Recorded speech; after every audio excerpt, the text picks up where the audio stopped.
Alors bonjour, après un petit moment d'absence, donc on va se retrouver pour pas mal de matchs, au moins 5 ou 6, peut-être même 7.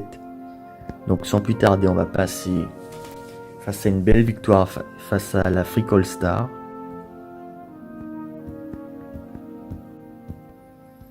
16 tirs à 7, il est à jouer en 4-3-3-B. J'ai mis en place un 4-3-3-A pour pouvoir contrer ce 4-3-3-B. Là, une petite victoire 3-0 face à la Turquie. 12 tirs à 6, donc un 4-4-2-B face à un 3-5-2. On le connaît. Victoire après un match serré apparemment, enfin, en vue du score, 2-1.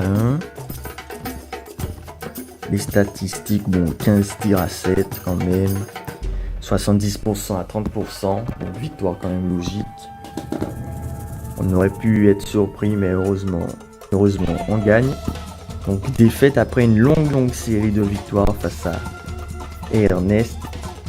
Donc ah oui, je me rappelle de cette journée. Je me rappelle de cette journée où malheureusement bon, j'étais invité, je pouvais pas forcément contrer sa tactique. Il avait mis en place un 3-3-2-2.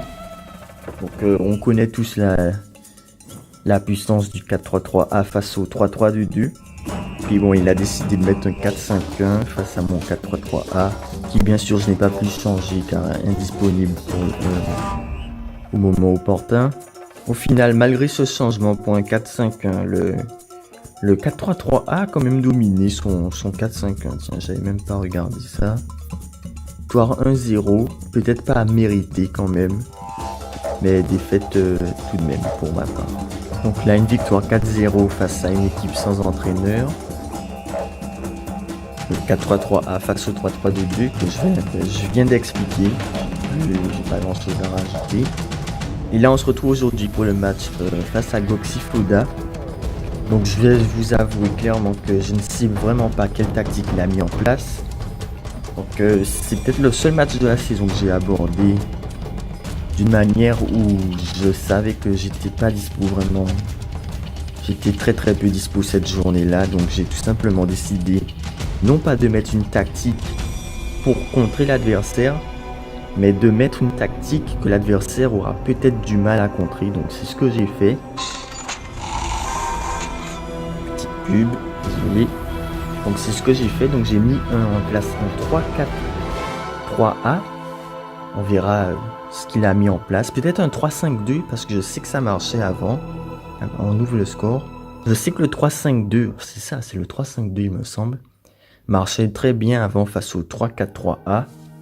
Puis là, depuis quelques mises à jour, c'est bien beaucoup moins flagrant. Donc on s'impose 2-0. Ce serait intéressant de voir qu'est-ce que l'ami Goxifoda a mis en place de son côté. On verra. Si c'est effectivement ce 3-5-2, bon, on le voit qui marche plus trop bien ce 3-5-2. Donc quand même 12 tirs à 7 de sa part. 60% à 40%. Donc c'est un petit peu l'inverse du match qu'on a eu face à l'Allemagne. Ouais, c'est un petit peu l'inverse où cette fois-ci on a été dominé, mais on gagne quand même. Donc, il avait mis en place un 4-3-3-A. D'accord, il avait mis en place un 4-3-3-A qui a priori aurait pu fonctionner en vue des statistiques. Donc là, on va affronter la France. Donc pareil, hein, je pense que cette seconde partie de championnat va s'aborder comme ça. Hein. Car les horaires qui n'arrangent pas forcément tout le monde.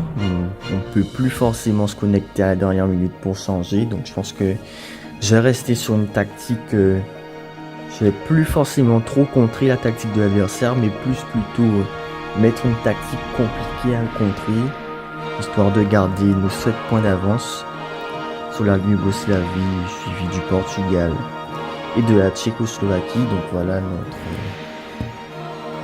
notre quadruple en tête. On peut aussi rajouter la Germanie qui est à 3 points derrière la Tchécoslovaquie.